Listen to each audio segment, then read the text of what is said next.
So hi everybody and welcome back to the C++ tutorial series for absolute beginners. This is video 199 and in this video we start with the solution of our exercise. So our task was to create a score system for a game. But before we create a score system for a game, we should reuse our login system, which we created already in one of our other exercises, or we can create a new login system, or you can even get one from the internet. Important is here that on this exercise that you get familiar with reusing code. So don't start all time from scratch, which means when you already have knowledge, use this knowledge and just avoid typing a lot of things what you already know, what you already created and saved in libraries. And that's why it's very good that you can reuse a login system, which in our case we have created this in one of our other exercises. We have even created two, one just with functions and one with classes. And in this one, you should again reuse this login system and adjust it to your project. That's also very important. This is the second step, that you just get it and then make some justification so that you can make it a little bit better useful for your project. Also, if you have no login system here, or you say, hey, on the internet you found a better one, then use this one. Important is when you get from the internet anywhere, then that you are able to understand the code. What I mean with that is, of course, you can get from the internet a finished login system, but important is that you understand the code so that it's first safe, because you don't know what they also implemented in this code.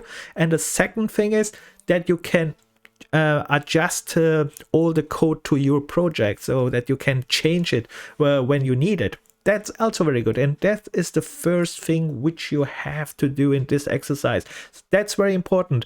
And in my case, like I said, we already created one of in our last exercises a class login. And here is my class login. And what we do now is I just go through all the keywords here, because we won't make a repetition of the keywords, and you should fairly understand all what I did here.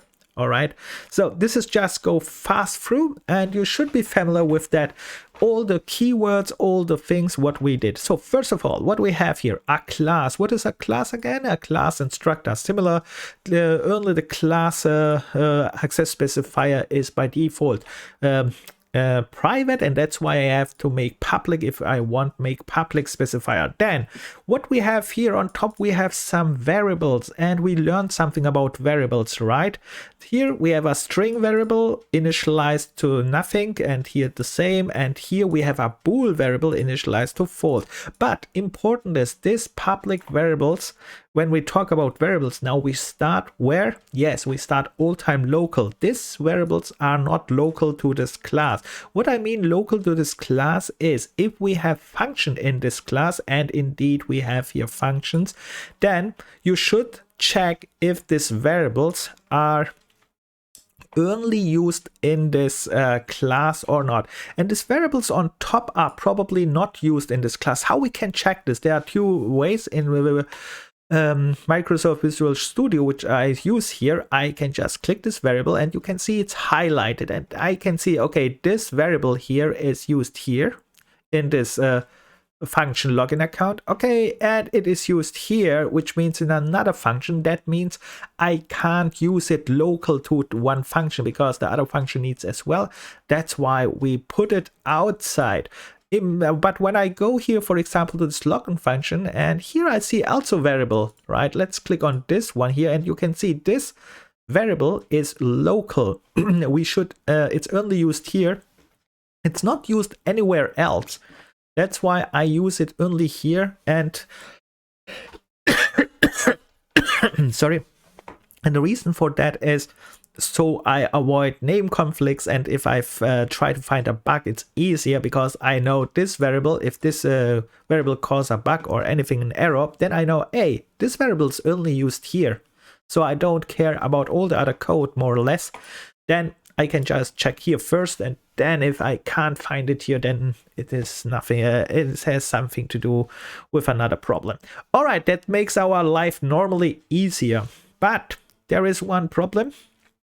What is the problem? We don't see all the variables instantly, which means we have to go here to the Solution Explorer to the right side and open up this one. And now we can see only the public variables here as well. I think there is a way to show all variables, but I don't know it here in Visual Studio. Let's skip this part. Let's go on. Important is we go on, and the next thing is here. I have here public variables. What means public, by the way? Public means when you are creating a login object, or a variable in our case, that you can access these variables here. Important is how you create this login. If you created this login with an as a pointer, we need the pointer access specifier, which is this arrow here. We have here arrows. No, we have not. But and if you create it as a normal variable, we use the dot access specifier. I hope so far it's okay. All right, let's go. We covered now the access specifier. We are public. We covered variables. And let's go to the function section. So we have here some functions. We have defined here different kind of functions. We have only here 3. Interesting is, before we go to the functions, when we hear functions, class has all time a special function. It's called the constructor, and the constructor starts all time with the class name. But interesting is, my functions, which I have specified here, start not with a class name, which means there are no constructors, which means I have not defined a constructor. And we learned with classes, if you have not defined a constructor, and if it's not deleted or something like that, then this compiler will use and provide you a default constructor, which means if you create an object with login, you can just create it like so. And not so. So there is no parameters in it. You just write the class name, which is our type then, and then the variable which you want to use, and no parameters because we have no constructors and give in it. Constructor would be here interesting because I could show you all the initialization process again, but I hope you know it. Or let's make it just for fun because we are repeating, we are trying to repeat, and if I make not a constructor, then it's not good. So how we make our constructor again? Very easy. Constructor starts, like I said, with login. Then you go with the parameters if you have parameters. Let's say I have parameter here. Here I have public variable, a string and a bool. Let's make a string and a bool here, as because perhaps I want to initialize them. As it is string, and let's call this here. And I use all time this name like you know it. Copy it, paste it, and call param. And I used only the name here in front only to indicate, I want to use this one for this one perhaps. Like so. And you can make this then more. Let's make a little bit more of this one. Let's train a little bit more. And here I use this user password here, param.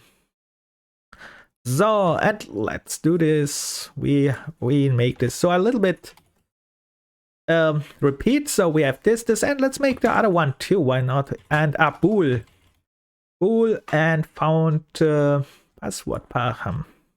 So now I have a very long constructor name, and when I want initialized it, we learned we can initialize this with this colon here, right? This indicates, okay, you want initialize here some variables here on top, probably. And the problem is, you can see this line is very long, but we learned we can just go to the next line, and that becomes very easy readable. And then you just say, okay, first of all, you have here parameter input. What you do, you get the name which you want initialized. Let's say I want now initialize this one. Let's copy this one, paste here, and you say with what you want initialize that. And for example, because this one is the user param, let's put this one here. Copy, paste. All right. And of course, you are going to initialize this with all. But I'm very... let's do the other ones too. Why not? Okay, let's initialize the other ones too. Let's copy this one. And here, how I go on to the next line need to be comma separated. We learned this, right? When we initialize more than one value, we separate them comma. Normally you can go here one line if you want, but most time it's easy to go just down because then it's easy to readable, and we want to make a readable code, right? So that's why we make this one. And let's go on with this initialization here. I copy this one. I could write this in it too, but oh yes, I should. All right, and then we go to the next part and we initialize this one too. All right, and with that initialized, we have learned with initialization that there are different kind of initialization. What I mean with that? So first of all, this is just normal initialization, but we can even provide here default values if we want. And if I provide here to all default values, then this constructor becomes also a default constructor. But interesting is we can use now it as a default constructor, then it is using the default values, or we are just don't use the default value when we are providing for these values. What I mean with that in concrete, let's provide default values. For example, at start I want it is all time the coder, the name. Let's see what's problem here. What's that? Ah, yeah. This is okay, because here you can see an error. It says not end, and we have learned that when we provide default value, then the other one should have all two, or you start from right to left, which means if you want to have this one a default constructor, what you can do is just take this one and put it here to the other side and this put in front, and that will work too. But in my case, I provide anyway all to a default value, so there is no problem. I can just write here coder, password my A, and bool param, just for fun. Let's set it to false. It's most time false at start. And we have. So, and that was our initialize. And now, of course, a login function has also a body. And so you can do this. So important is this one is sometimes needed to initialize. But of course, you can initialize all things in the body here too. If you want not use this one. This version here of initializer we will need later probably for inheritance. That's why I use this one in general. But you will see most time that if you have nothing with inheritance, they are not even initializing it here and use here the body. And the body is here very important because here they set up very all default values, functions, and so startup functions for this class. So we can skip this because we are not doing this. So what I have made here is now what? This is now a default constructor, but we can still use parameters in it, right? That's nice. I hope so far so clear, because I don't need this default constructor. Let's oops, that was it not. Control Z. I wanted just comment this out. Control K comment, and yeah, let's okay, we have finished this, but we are talking about functions, right? Let's continue with our normal functions because we still know a little bit more functions, right? So let's go here and let's open up this function. Okay, we create a function. What kind of function is this? A void function, which means no return type, which means this function, if I call it, it will just execute and then I can do something. And you can see here I have declared on top two variables, and these variables are now local variables because these variables are only used within this function, so they know they don't need to be outside. All right, then here we have our standard cout. By the way, this print out, we will learn soon new print versions. There's configurable print versions, but right now we are using this one just as a note, and let's continue. So here we have our standard cout node, and we say to the user what he should do, because instructions for the user. This is later, of course, you can use here a nice graphical user interface called. User interface means just so a graphic where it's a nice menu and all this kind of stuff. And here, the next line, you can see I use here this function getLine. This is a std function. It's a very nice function. Why is this getLine function better than this stdcin function? We have talked about this shortly. The getLine is getting the whole line. So with spaces, and the say in makes problem when you make accidentally in space and enter.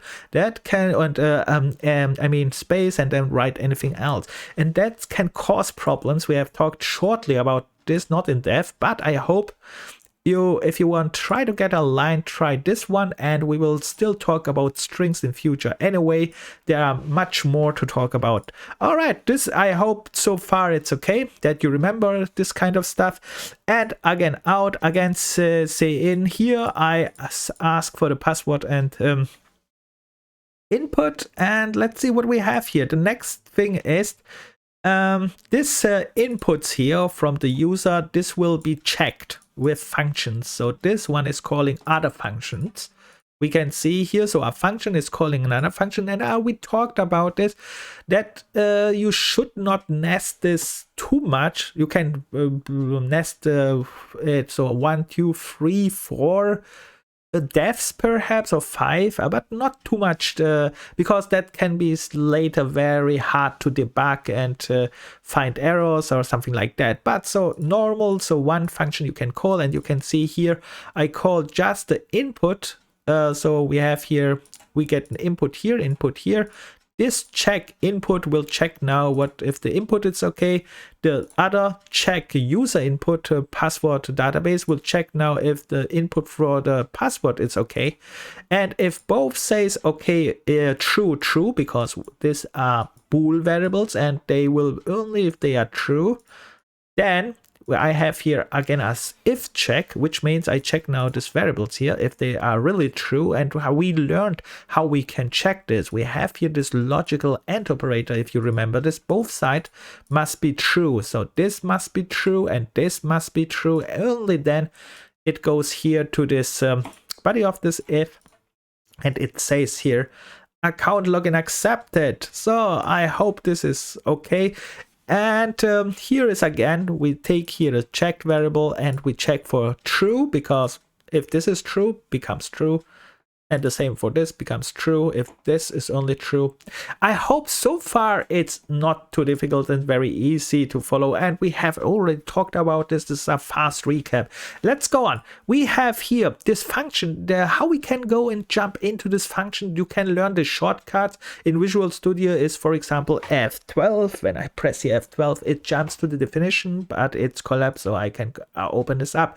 But if you don't know this, sometimes you forget it, right click, and here are some shortcuts as well, and what you can do. Here are different kind of things. Yeah, and read the learn the shortcuts if you want to work effectively, not like me, then you learn the shortcuts. But anyway, that's the way to go. All right. And then we jump to this function here and check here what I did there. So you can see here on top, I created again a variable, but this is not a normal variable. What is this? This is a variable array. And this array has what? 2 elements. I have specified it with 2. And this, what is that here? Is that is an initializer. So we use an initializer as well, an array initializer, and I initialize it with 2 values directly. If you don't use an initializer directly, then you make it manually or with a loop or anyway you will find different ways to initialize this one. This one is just for direct initialization. I don't know what this incomplete type means. This is a wrong comment here. So then this is just creating this array, and you can see when we loop through an array, we are using for loops, or there are different kind of loops. We learned, what is this? This is a normal for loop. Yes.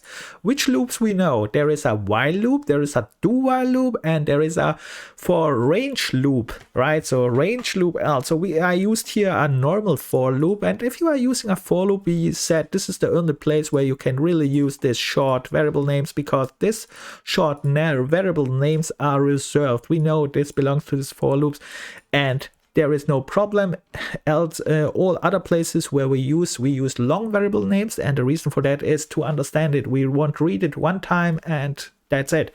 But that's very simple here. We use a follow. What is this plus plus here? This is an increment, right? And what is this? Is this a post increment or something like that? You have because we have here two increments. One is here in front and one is here behind. And we talked already about this one too. I hope you remember this. It's just incrementing this variable I, which starts here with 0. And here in this body, you can see what I do. I just check the input name here because this user input, you can see here on top, we get the line and saved it in this user input, what the user typed here in. And now we compare this user input. You can see we have here a compare sign with the array element, and that's important that you see that I use here the array variable, and this I is indicating the position in the array. We know an array has a position which starts from 0. That's very important, and that's why we have here in 0 start point 0. An array starts with 0. The first element is 0. That's why you have to write here 0. And that this I and I matches here. That's also very important. Sometimes happens it gets wrong. And if this one is true, then yes, if it's true, then we return true. If this kind of stuff here is not going in, it will return false. All right, that's very important. And here we have a general return false, because if this one has not found anything, this is just for return for the boolean which we have to do. So this was the bool, and the other one is similar. And again, shortcut F12, jump to it, open this one up, go in. Again, you can see the same thing. We have here a string, array again, 2 elements, this time for password, because we want checked if also the password is true. So, and then says, okay, the password is also true. And then we jump here back after both get true.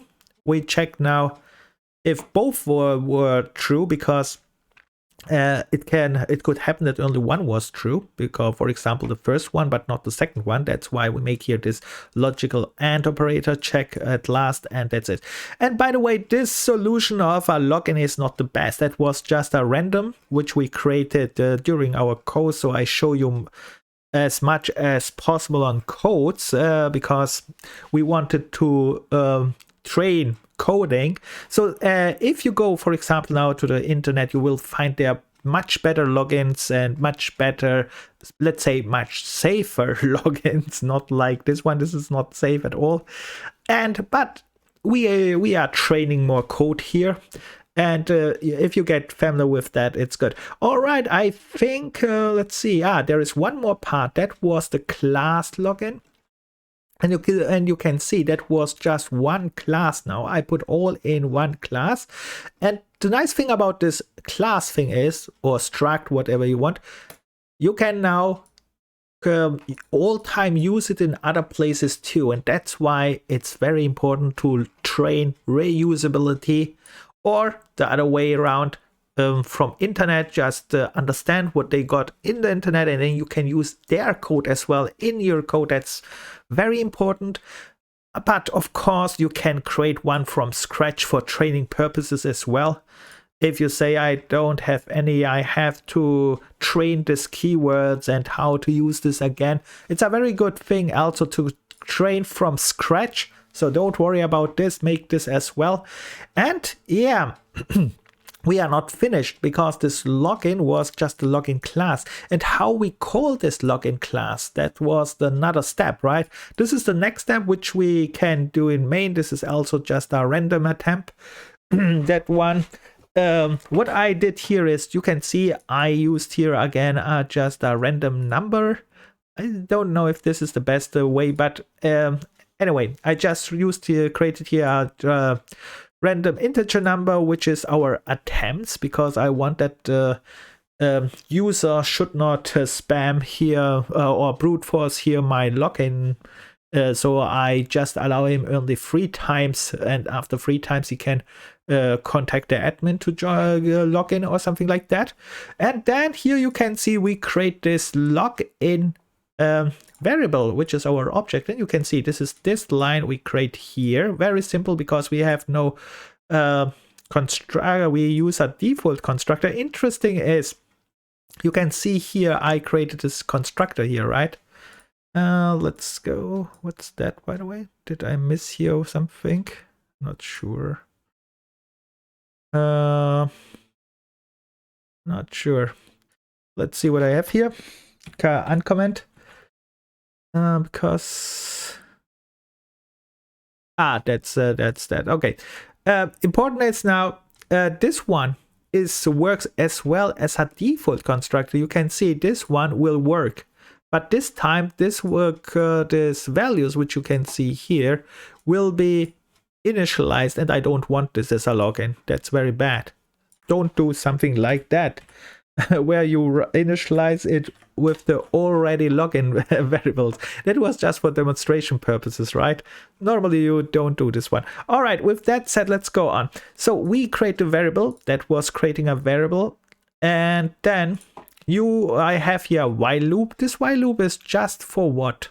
This while loop is just to check for your try. So you should try 1 time, 2 times, 3 times, and then you should be not allowed to try more. And I make this with a while loop, and you can see here's my login found name password. If this one is this one is not true, so with other words, this found name and password, this is another variable anywhere here. Yeah, this one here. As long this one is false, you will be stuck into this while loop, because it's asking, yes, write the right password. And here is this my if check again. I say here, okay, login attempts here, these are maximum 3. I say, as long as this one is not free, you can try it. In this here, you can call login account. So you call this class here. This class calls the login account. This login account shows you all time this display where you can try to get in. And after 3 times, it will say 3 times failed, try contact the admin, and we break out. All right. So that's our login, and we already made this. And this one is really just a repeat of that what we made. And you can see it's coming in how slow. Coder A, it worked. Let's see if this works also on the wrong case. Let's write here some crap. Yes, I'm kicked out. 3 times failed, try contact. I made my friend. All right, that was our part 1. And that was a fast recap of all or some keywords which we learned so far. And in the next step, we will start with, not with the linked list, because our next task is, it says here, let's read this one. It says here, use linked list single or double. And this one is a very complicated topic for starters, because pointers are very confusing and we have to go there very slow, step by step. I will make there really all things step by step and very slow. Important is there are millions of solutions, very good solutions already online, because this linked list is a well discussed topic. And you will find very good solutions online, but again, try it first on your own. And when I say try first on your own is try to create this one. But by the way, I showed you these examples on Wiki, but this example was a bad example actually. Yeah, the reason for that this example is bad is they are already using a function here to connect this one and iterate and add something. This is not the first step actually. The first step when you do this one is just to create a class, one class with one pointer, and the data which you want. Let me show you this one at least. Because yeah, we will talk about this in general, but the way how you start is yeah, like I said, we will talk this better in the next video. You start normally with just one class, which is our container, more or less, and then it's called most time node. You can see it's most time called node. This container is called a node, and in this class or struct, you can make it also a struct, you are just creating a pointer, which is our connector, and the data which you want must be not a number. Here it's a number, then you would make a int, or you can make also a name, then you can make a string. But yeah, we talk about this one in the next video. And one more note, this topic, this linked list, is a very big topic, like I said before, and these functions here are all separate functions. So we will start first to create a very basic class, and then we go step by step to these functions. And you can see here, what we see here is actually already one of these functions, how we can add a node. And this is only one variations. There are easier variations, and there are different variations how you can add a node. So if you want, first try your version if you can do it, and then look on the internet if you are finished. But really try first on your own, and then look in the internet. You will see there are different variations of how you can insert or add a node and all this kind of stuff. All right, with that said, I stop this video here, and in the next video we will continue. And so far I hope you did and tried your best and succeeded. If not, no worry, that's why we are here. We are training it, and then you can see which keywords you have to repeat and learn, and yeah, doing by learning, right? And with that said, see you in the next video, and like all time, have fun and never give up. Bye.